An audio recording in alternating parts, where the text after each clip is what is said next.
Hi friends, అందరికీ నమస్కారం. Welcome to my channel. ఈరోజు మన ఛానల్లో మరొక కొత్త రెసిపీ వచ్చేసి మసాలా రైస్ని ఎలా చేయాలో చూద్దామండి. ఇలా చేసిన ఈ మసాలా రైస్ అయితే చాలా టేస్టీగా ఉంటుందండి. ఇంట్లో కూరలు ఏమీ లేనప్పుడు మనకి బాగా ఆకలేసినప్పుడు ఇలా చాలా తొందరగా మంచి రుచికరంగా ఈ మసాలా రైస్ని చేసుకొని తినేయచ్చండి.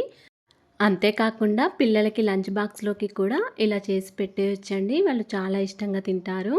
నైట్ మిగిలిన అన్నంతో కూడా ఇలా చాలా ఈజీగా చేసుకొని తినేయచ్చు. మరెంతో టేస్టీగా చాలా సింపుల్గా చేసుకునే ఈ మసాలా రైస్ని ఇప్పుడు ఎలా చేయాలో చూసేద్దాం. మసాలా రైస్ చేయడానికి ముందుగా ఒక 200 గ్రాముల వరకు రైస్ని తీసుకున్నానండి. ఉడికించి తీసుకున్నాను. ఇలా అన్నంని మొత్తం పొడి పొడిగా చేసుకొని పెట్టుకోవాలి. నైట్ మిగిలిన అన్నం లేకపోతే మార్నింగ్ మిగిలిన అన్నం మనం సాయంత్రం కల్లా చేసుకోవాలనుకుంటే ఇలా వేడివేడిగా చేసుకొని తినేయచ్చండి. ఈ మసాలా రైస్ కోసం ఒక పెద్ద సైజు ఆనియన్, ఒక 3-4 పచ్చిమిర్చి ఇలా పొడుగ్గా కట్ చేసుకొని పెట్టుకోవాలి. అలాగే కొద్దిగా కరివేపాకు కూడా తీసుకోవాలి.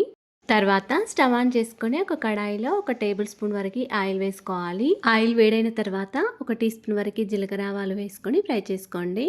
జీలకర్ర ఆవాలు కొద్దిగా ఫ్రై అవ్వగానే 1 టేబుల్ స్పూన్ వరకు పల్లీలు వేసుకొని ఫ్రై చేసుకోవాలి. పల్లీలు కొద్దిగా ఫ్రై అయిన తర్వాత 1 టీ స్పూన్ వరకు శనగపప్పు, 1 టీ స్పూన్ వరకు మినపప్పు వేసుకొని ఫ్రై చేసుకోవాలి.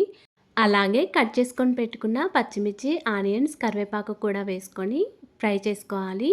ఇలా అన్నీ చక్కగా ఫ్రై అయిన తర్వాత దీనిలోకి ఒక పావు టీ స్పూన్ వరకు అల్లం, ఒక పావు టీ స్పూన్ వరకు పసుపు, 1 టీ స్పూన్ వరకు కారం, పావు టీ స్పూన్ కంటే కొద్దిగా తక్కువగా గరం మసాలా వేసుకోవాలి.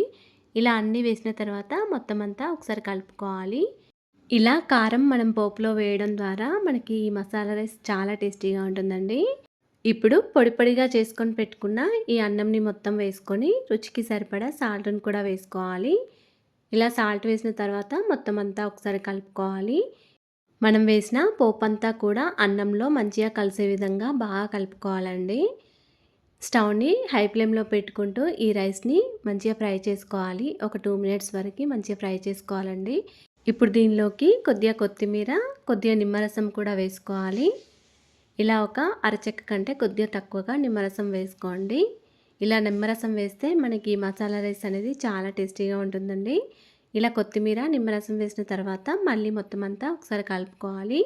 స్టవ్ని హై ఫ్లేమ్లో పెట్టుకుంటూ ఒక 2 మినిట్స్ వరకు ఫ్రై చేసుకోండి.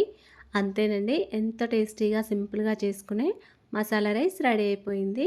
ఇలా మీరు ఒకసారి ట్రై చేసి చూడండి. ఇలా చేసిన ఈ మసాలా రైస్ అయితే చాలా టేస్టీగా ఉందండి. పిల్లలకి లంచ్ బాక్స్లోకైనా లేకపోతే బాగా ఆకలిగా ఉన్నప్పుడు, ఇంట్లో కూరలు ఏమీ లేనప్పుడు ఇలా చాలా తొందరగా సింపుల్గా చేసుకొని తినేయచ్చు. అలాగే ఫ్రెండ్స్, మా ఛానల్ ఇంతవరకు సబ్స్క్రైబ్ చేసుకోకపోతే సబ్స్క్రైబ్ చేసుకోండి. వీడియో కనుక నచ్చినట్లయితే ఒక లైక్ చేయండి అండ్ షేర్ చేయండి.